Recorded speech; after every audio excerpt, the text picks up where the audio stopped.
Tingnan nyo kung ano kagaguhan itong mga ito. Ha?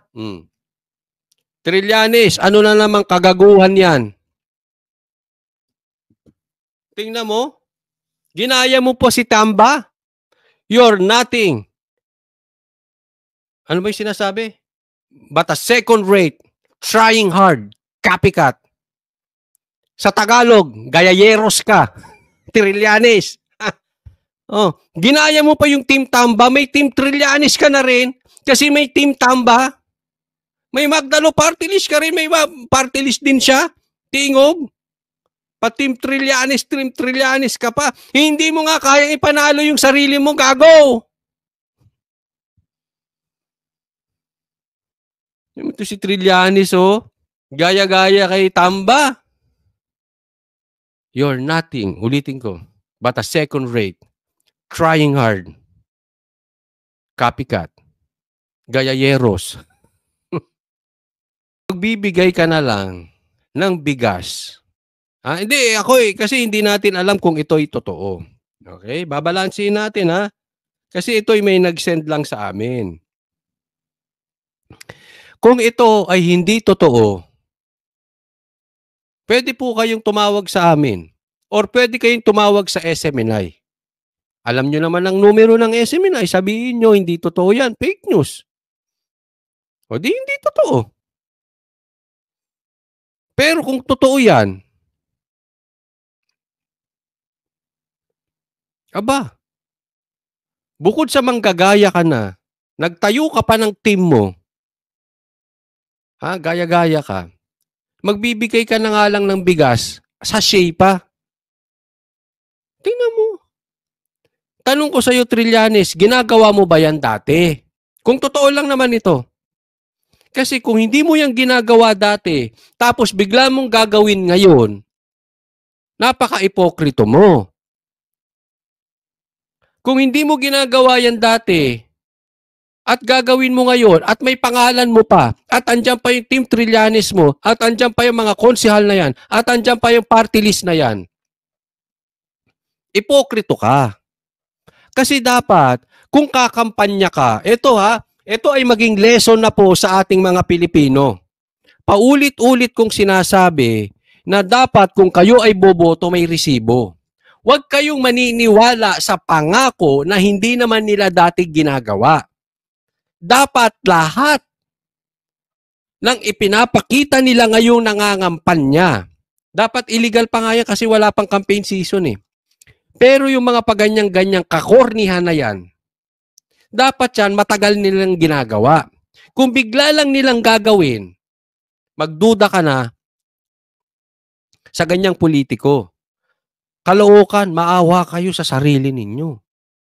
Kalookan, maawa kayo sa pamilya ninyo. Pag ganito, iwas budol tayo. Halimbawa, may nangako, hindi ko papapasukin ng EDCA. Di ba nabudol kayo? O ngayon nakapasok. Kasi, bakit? Bumoboto tayo sa pangako. Bawat kandidato, tatandaan natin, pag nangako, i-check nyo background. Dati niya na bang ginagawa? Nagawa niya na ba yung pangako niya? Pagka hindi, trapo yan. Huwag nyo iboboto. Budol yan. Ayan, kaya mag-iingat na tayo sa ganyan. Wala namang pinapakitang resibo, tapos magagaganyan. Eto, tingnan nyo ngayon. Eto ang may malasakit sa Pilipino.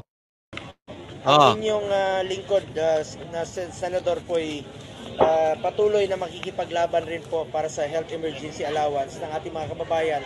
Tuwing hearing ko po sa Committee on Health, nananawagan po sa DBM, sa DOH, na ibigay kagad ang health emergency allowance dahil services rendered na po ito. Ayan, nagpapasalamat siya Eto, si Senator Bongo, gayahin mo, Trillanes. Magtrabaho ka. Eto, hindi po bago to kay Senator Bongo, mga ka-DDS. Okay? Suportahan natin kahit anuman ang naging problema dyan at nabanggit si Mayor Baste, si Bongo. Ito po ay talagang maka-Duterte ito. Hindi natin, wag tayong papayag na gigibain ang Duterte. Hanggang ngayon, nasa tabi pa rin ito ng Duterte. Huwag tayong papayag. At magiging magkakapartido pa rin yan. Okay? Pero ito, yung ginagawa na trabaho ni Senator Bongo ay matagal niya nang ginagawa yan. Yang Malasakit Center. Okay? Kaya yan ay concern talaga sa pangkalusugan ng mga Pilipino. Yang Malasakit Center, hindi ko lang alam yan dahil nabalitaan ko or napanood ko sa news. Yan po ay na-experience ng mga kaibigan, mga kakilala ko. Kaya alam ko for a fact, F-A-C-T, fact, for a fact, alam ko talagang maraming natutulungan ng Malasakit Center. Kaya kayo manunood ng replay at sa mga nanonood ngayon, pakilagay nyo dito. Kasi meron ako mga kakilala, even mga viewers sinasabi na tulungan sila ng Malasakit Center. Dito ilagay natin ngayon, ha? Ngayon, ilagay nyo dyan sa comment section yung mga natulungan na kaibigan ninyo, kamag-anak ninyo, anak ninyo, mahal nyo sa buhay na natulungan ng Malasakit Center. Yung kinukwento po dito ni Senator Bongo na yung fina-follow up niya sa DOH, etc. na ibigay na. Yes po, pera po ng gobyerno yan. Hindi naman natin sinasabing hindi pera yan ni Senator Bongo. Ang punto lang dito ay ginagawa niya ng paraan at nagfa-follow up siya at ito ay isang proyekto ni Senator Bongo. Nauunawaan.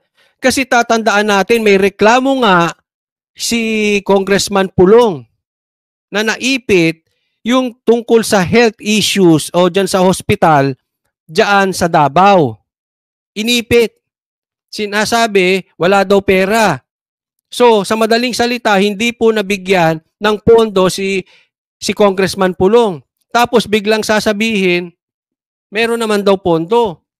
Tapos sasabihin ni Mix Nograles, meron na naman daw pondo. Eh baka kayo nabibigyan ng pondo. Bakit si Congressman hindi nabibigyan ng pondo? Ang punto po natin dito, ginagawan po ng paraan, bagamat ito ay pera ng taong bayan, ito ay pera ng gobyerno, ito ay galing sa taxes, nagiging kasangkapan po at nagtatrabaho si Senator Bongo. Kasi kung hindi niya gagawin yung Malasakit Center, hindi niya gagawin itong pagtulong sa mga kalusugan, sa health issues ng bansang Pilipinas, walang gumagawa.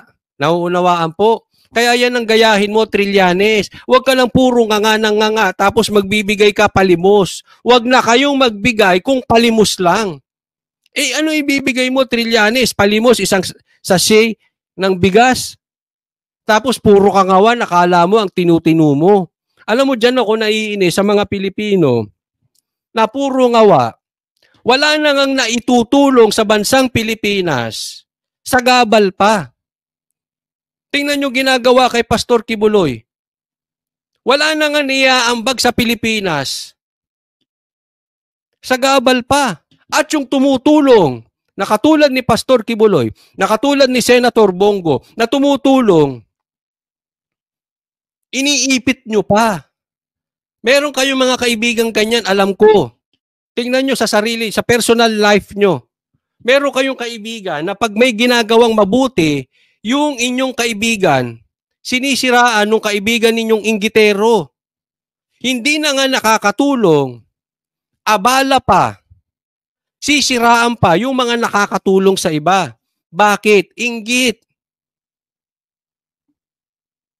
Ang tanda mo na, Trillanes, inggit ka pa.